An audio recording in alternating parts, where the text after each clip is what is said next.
मैथिली आ भोजपुरी के सबसे नीक चैनल एपी प्रोडक्शन दरभंगा के एखनई लाल बटन दबाकर सब्सक्राइब करू और घंटी के निशान बटन के जरूर दबाओ ताकि नव नव ऑडियो आ वीडियो अहाँ सब लग तुरंत पहुंच सके।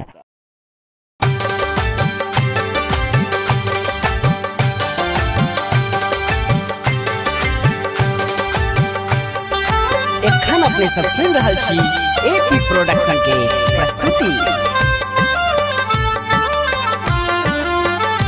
आए गौरी ले शुभ दिन भेल देखू नारद जी बर आनी गेल।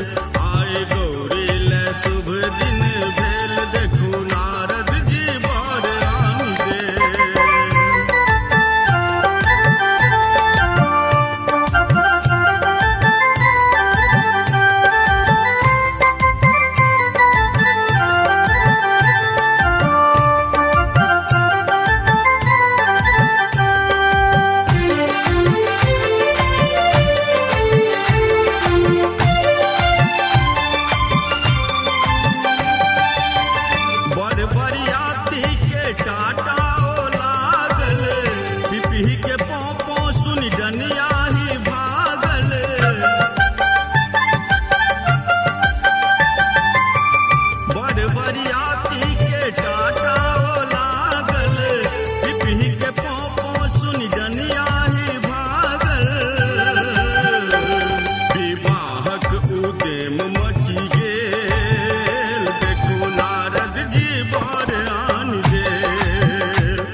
प्रेत पाँव पैदल बसहा पर भोला नाचत आनंद मगन खेने भांग गोला।